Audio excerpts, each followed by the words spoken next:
Dark ওয়েবে কি search করা যাবে না এই নিয়ে তো লম্বা একটা লিস্ট প্রায়ই দেখা যায়, তাই না? কিন্তু আজকে আমরা সেই লিস্ট নিয়ে কথা বলবো না, বরং আমরা একটা খুব সাধারণ কিন্তু খুবই গুরুত্বপূর্ণ সতর্কবার্তার গভীরে যাব। কেন এই সাবধানবাণীগুলো দেওয়া হয়, কেন এগুলো এত জরুরি? চলুন আজ এই ব্যাপারটাই একটু ব্যবচ্ছেদ করে দেখা যাক। তো আমাদের আজকের পুরো আলোচনার কেন্দ্রবিন্দু কিন্তু এই একটা লাইন, ডার্ক ওয়েবে এই জিনিসগুলো খুঁজবেন না। দেখুন, এটা শুধু একটা কথা না, এটাকে একটা গেটওয়ে বা প্রবেশদ্বার ভাবতে পারেন। এই কথাটা ধরেই আমরা এর পেছনের আসল কারণগুলোর দিকে এগোব। আসুন শুরু করা যাক। আচ্ছা, এই সতর্ক বার্তাটার আসল গুরুত্ব বুঝতে হলে আমাদের মূলত 4টা বিষয় দেখতে হবে। প্রথমত, এই ওয়ার্নিংটা আসলে কি বলছে। দ্বিতীয়ত, ডার্ক ওয়েবকে কেন একটা অনিয়ন্ত্রিত জগৎ বলা হয়। এরপর দেখব শুধু কৌতূহলের বশে সেখানে গেলে তার পরিণাম কি হতে পারে।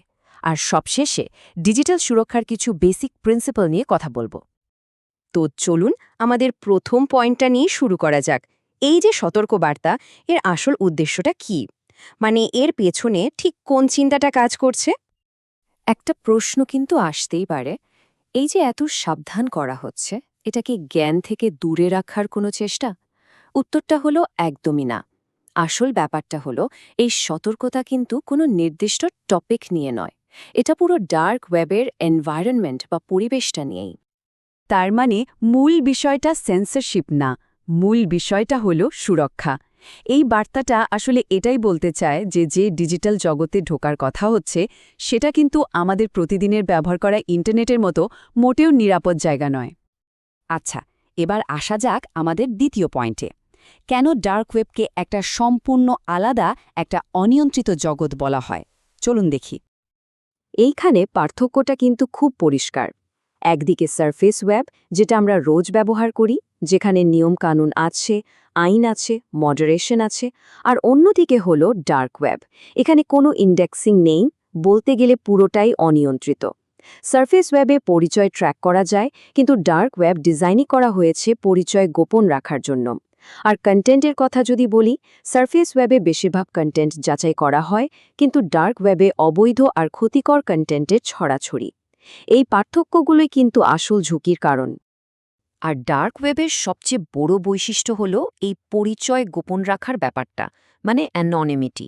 আর এটা অনেকটা একটা দুই দিকের ধারওয়ালা তলোয়ারের মতো।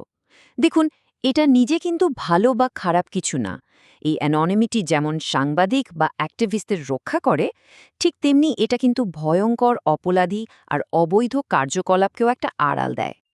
এখন আসা যাক তৃতীয় পয়েন্টে, আর এটাই হয়তো সবচেয়ে গুরুত্বপূর্ণ।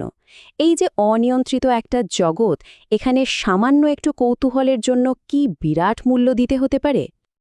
এই উপমাটা আমার কাছে দারুণ লাগে। ব্যাপারটা অনেকটা চোখ বেঁধে একটা মাইনফিল্ডে হাঁটার মতো। বিপদটা কিন্তু আপনার গন্তব্যে নয়, বিপদটা হলো সেখানে পৌঁছানোর অজানা পথে। মানে সমস্যাটা হয়তো এটা না যে কি খোঁজা হচ্ছে, আসল সমস্যাটা হলো সে খোঁজার প্রক্রিয়ায় না জেনে কিসে পা পড়ে যাচ্ছে। প্রতিটা ক্লিকই হতে পারে একটা নতুন বিপদ। ঝুঁকির চেনটা কিভাবে কাজ করে সেটা এখানে খুব ভালোভাবে দেখানো হয়েছে। ধরুন, শুরুটা হলো খুব নিরীহ একটা সার্চ দিয়ে, সেখান থেকে একটা বিভ্রান্তিকর লিঙ্কে ক্লিক করা হলো, এরপরে হয়তো সামনে চলে এলো কোনো ক্ষতিকর কন্টেন্ট, আর তারপর অজান্তেই ডাউনলোড হয়ে গেল কোনো ম্যালওয়্যার বা স্পাইওয়্যার। ব্যাস, সবশেষে ব্যক্তিগত ডেটা আর পুরো সিস্টেমের নিরাপত্তাই শেষ। আর এই ভুলের পরিণাম? আচ্ছা, কি হতে পারে? ডিভাইসের র্যানসমওয়্যার অ্যাটাক হতে পারে, মানে আপনার সব ফাইল লক করে দিয়ে টাকা চাওয়া হতে পারে। বিরক্তিকর বা অবৈধ কন্টেন্টের সামনে তো আসতেই পারেন।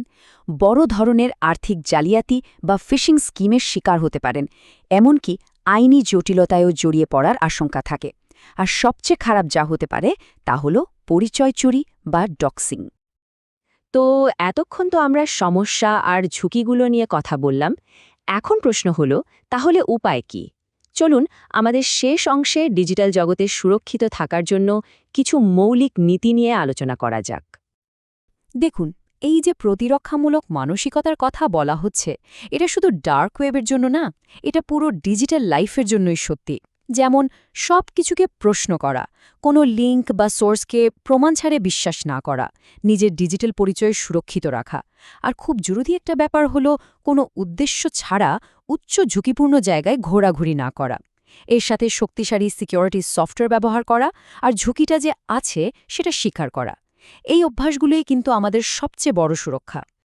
শেষ করার আগে একটা প্রশ্ন কিন্তু থেকেই যায়, এই যে ডিজিটাল দুনিয়াটা দিন দিন আরও জটিল হচ্ছে, এখানে আমাদের স্বাভাবিক কৌতূহল আর নিজেদের সুরক্ষার জন্য যে সতর্কতা দরকার, এই দুটোর মধ্যে ভারসাম্যটা কিভাবে রক্ষা করা সম্ভব? হয়তো এটাই আমাদের এই ডিজিটাল যুগের সবচেয়ে বড় চ্যালেঞ্জগুলোর একটা।